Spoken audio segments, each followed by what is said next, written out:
Today, what they've been doing over the course of the last few weeks, I just had the privilege of being on a call with about 15,000 folks all across this state and many from across the country.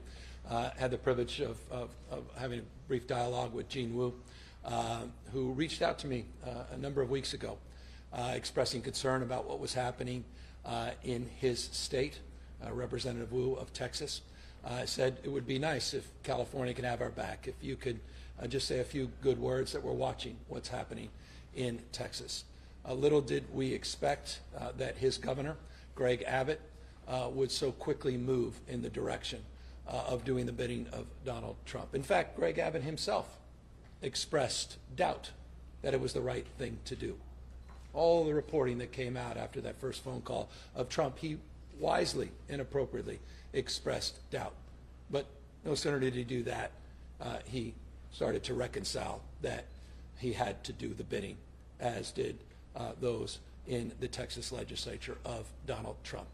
In fact, Trump went so far to say he's quote-unquote entitled to 5 seats in Texas. I imagine he's making similar calls all across this country. We know he called the vice president and sent him not to memorials of those that lost their lives in the floods in Texas, but sent him to Indiana, now running around the streets with the Secretary of Defense and Stephen Miller and militarizing the streets of another great American city, Washington, D.C. So we're here at a moment with deep sobriety, recognizing that we need to reconcile this moment. But we're going to meet the moment not just with rhetoric, but through action. We're not just identifying a problem. We're actually trying to solve a problem. And it's a problem of their making. This was not a press conference we intended to have. This is not an action the legislature intended to advance. This is not an election we expected to be holding on November 4th. But they shot the first bullet. They took an action in Texas, and we're responding to it. And I continue to make this point. We're no longer hand-wringing and debating whether or not we should play hardball in response. It's how now. You just saw a few hours ago, and this should put a chill to all of you that count on this research, National Institute of Health, hundreds and hundreds of millions of dollars of grants that legally were appropriated by Congress, that lower courts, federal courts, said you have no right, Mr. President, to reject and deny. The Supreme Court on a 5-4 decision, 5-4 decision, said no, Donald Trump has the right to do whatever the hell he wants. That same 5-4, you could have had a 5-4 decision had it not been for the Greg Abbott of his time, Mitch McConnell. They played hardball. We try to hold hands, talk about the way the world should be. It's just wrong what you did to Merrick Garland. Boy, that's just not fair. Boy, they don't play fair. Just too bad. We had academic exercise, and we all talked about the way the world should be. We have watched these guys over and over, the ruthlessness to which they advance their power. And that's all this is about. It's a power grab. They're rigging the election. It's unprecedented, midterm, to call up 5 seats to do what they did. And so the consequence of that is we can't just think differently. We have to act differently. And that's exactly what the legislature just did. So November 4th, a special election. And here's what's special about this election. It's the first time in U.S. history that the voters will decide for themselves. The voters will decide for themselves. Never happened in U.S. history. Spare me any moral or false equivalency of what they're doing in Texas. Do just a brief level sort of analysis. That was written, who knows, those maps in Mar-a-Lago. These maps were submitted, yes, by the DCC, amended by the legislature, and now are on the ballot in every ballot box in this state. And as long as we have mail-in ballots, which Donald Trump now has threatened, where 80% of the last election, those votes were cast, they'll be in people's mailbox as well. And they can send back in just a matter of weeks, 75 days, to make real what we are promoting. And so I'll close on that. I'm very mindful that we just entered a new phase. I'm very mindful of the hard work ahead. Here's the good news. We have been in parallel working to organize an unprecedented effort, an unprecedented campaign. I am deeply mindful of how statewide elections work. I have a lot of experience in statewide elections. I'm not naive at all about how much you have to raise, how much you have to organize, bottom up, not just top down. But I think it says everything you need to know that President Barack Obama came out and supported this. I don't know what more evidence you need when different parts of our party, people that have different points of view, many parts, one body, the Democratic Party, Bernie Sanders and others, people are coming out and they recognize what's at stake. And so we're putting a stake in the ground and we're asking the people of the state of California to support Proposition 50. We're asking the people of California who have the power to stand up and restore the rule of law, restore a system of checks and balances, to stand up for the vulnerable and those that are intimidated. They have the power to stand up, yes, to Donald Trump, and they have the power to stand up for the Constitution and the enduring principles and values of our founding fathers. That's what this campaign is about. It's temporary. We maintain the independent redistricting commission. It is transparent. The maps will be in people's ballot box in just weeks, and it is democratic. It'll be the first time any state has submitted redistricting maps to the people. November 4th, coinciding with many, many other existing local elections, and this will be an effort unlike any we've seen, an effort to protect our democracy, and I believe will be overwhelmingly supported not just by Democrats and independents, but by Republicans who understand the rule of law is a hell of a lot more important than the rule of Don. With that, we're happy to answer any questions. Governor, over and over again over the last several weeks, you've said that voters would be presented with trigger language based on what Texas or other states do. Texas is halfway through its legislative process on these maps, but you've decided apparently to go forward with this anyway and have voters allow these maps to go into effect anyway, regardless of what happens in other states. I mean, even if the courts strike down what happens in Texas. So, I mean, just clarifying, these new maps take effect no matter what. We're moving forward. Texas moved forward. Texas acted. Texas is moving forward. You're suggesting, people are suggesting Texas is not going to move forward because of what we just did? Come on. Governor, the signage is behind you. Yes on 50. You said that that's because of the 50 states. Do you plan on campaigning for the state measure inside and outside? No, we think people all across the country are going to campaign here in California for this. They recognize what's at stake. It's not just about the state of California. It's about the United States of America. It's about rigging the election. This is about completely gutting the rules. They can't play. They cannot win. Donald Trump cannot win by playing by the rules. Governor, He has to completely throw out the rule book. He has to rig the election. And that's a national call. What happened, the folks in Texas made this crystal clear when they visited, not just here, but all across the country. It's not about Texas. It was never about Texas. It's about the United States of America. It's about all of us. It's about the midterms. It's about a branch of government that has completely abdicated any responsibility role. I mean, where the hell is Speaker Johnson?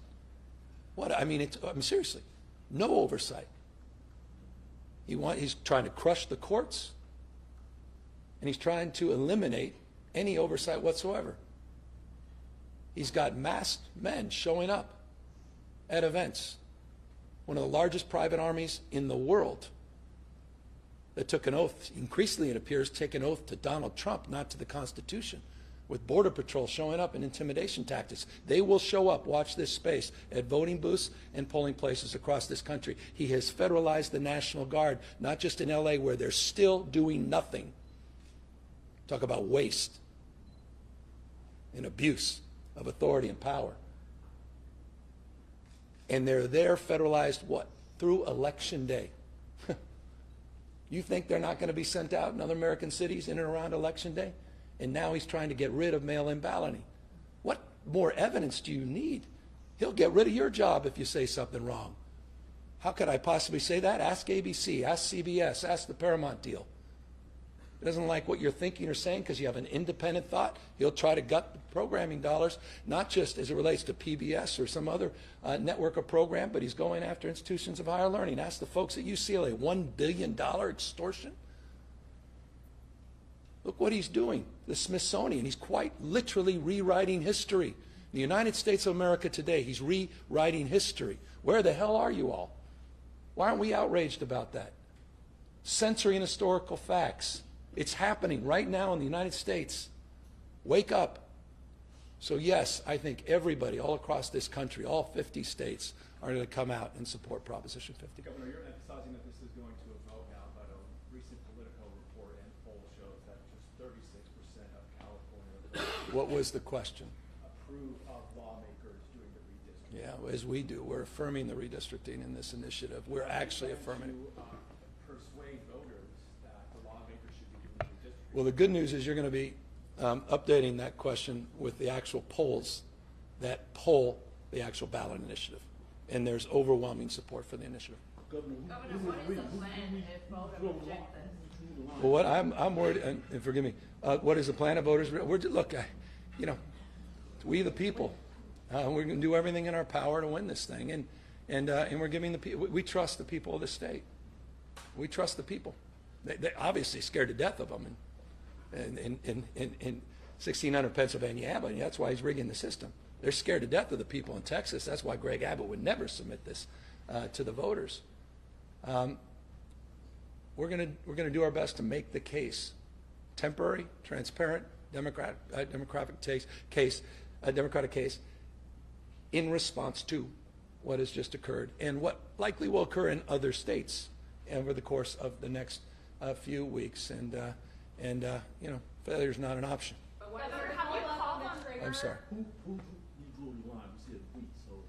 Well, the DCC, they submitted it to a portal. There were hundreds and hundreds of others that submitted ideas. The legislature made some adjustments, and then those maps are now appearing in your ballot box, and you can adjudicate whether or not you like those maps and whether or not you like this approach. What's that? Are those names coming out? I mean, you saying we, who was on that? Well, no, went through a portal and a process, went through the legislative process, and that's a process completely independent of the governor. And what's just went on the ballot was the maps that came through the legislature and went through that process. Very well-established process as it relates to maps that are very familiar in the state through the Independent Redistricting Commission. There's been thousands of hours of public comment, and so a very familiar set of maps that will be on the ballot. And again, that's about as transparent as any redistricting effort in U.S. history, period, full stop. Never have maps been submitted to the voters. Governor, to follow up on the trigger question, this is all hypothetical, of course, but what if the courts do strike down Texas maps? There's already allegations that they're violating the Voting Rights Act, engaging in racial gerrymandering. If our voters approve of these maps and then Texas is struck down, do our maps still? Well, I know. I mean, is that process going to happen in November of next year? Maybe January 2027? It's hypothetical. Maybe they'll appeal it. Maybe they'll delay it. Maybe we'll go to the Supreme Court. You have, come on. We're not going to be played as fools. Texas is moving forward. We know what they're trying to do in Indiana. You've got the governor. I forgot he's still there. DeSantis in Florida. He now trying to get in. Missouri. I mean, come on. Come on. Well, Governor, have you called on other Democratic governors to follow your lead and do the same thing? I think. The other states, other red states jump in. I mean, isn't it a wash? Well, I guess we can just roll over and do nothing. We can just, you know, they did 5. Well, we'll do nothing because, we don't want India. I mean, come on. But are you well, encouraging hold on. other blue state governors to do the same? I'll answer her question. We are responding to what happened in Texas pretty clearly. That's the first thing I said. Gene, first conversation, reacting to. We're a state that can neutralize. We're a state that can literally punch back and negate any unfair advantage that they're trying to rig. As it relates to other states, I really appreciate the work that J.B. Pritzker has done to elevate this issue. I appreciate what Kathy Hochul has done to elevate this issue. I've had conversations with other governors that are very interested in what's going on, and they will make a determination with their legislature to decide for themselves if they want to move in this direction. I do believe in the power of emulation, and I do believe that the actions of this legislature will inspire other legislative leaders to pursue, pass, to meet this moment to save this democracy and to stop this, this authoritarian and his continued actions to literally vandalize and gut our Constitution and our democratic principles and rule of law. Governor, on transparency, I mean, the legislative leaders. We had one other, forgive me. Sorry. You've become very, you sort of have come to define this effort to the point where people are referring to this as the Gavin Mander. Are you concerned about this campaign becoming a referendum on you and your own? I'm concerned about what Donald Trump is doing, and to the extent that we can provide a pathway to get support for this initiative, I'm going to continue to do everything in my power to help support this effort. This is not something 6 weeks ago that I ever imagined we would be doing. This is being done in response from Texas. This was not an organized effort. This was a reaction to an assault on our democracy in Texas, and we're going to continue to support those that are of like mind to get the vote out and to get the word about what this is all about. If you're willing to take a question on a different topic, Eric Menendez is before the Parole. Okay, I appreciate that. One moment. Anyone else? Yeah, and I shouldn't even smile. I mean, it's I'm happy to answer that. Leaders who are responsible for these maps. It's ultimately Assembly Speaker Robert Rivas and Senate Pro Tem Mike McGuire. They are not here to answer our questions about ultimately You these should maps. talk to I them. know, I'd love to. This is the second time they haven't shown up when a ballot measure is placed on the ballot by the legislature to answer questions from reporters.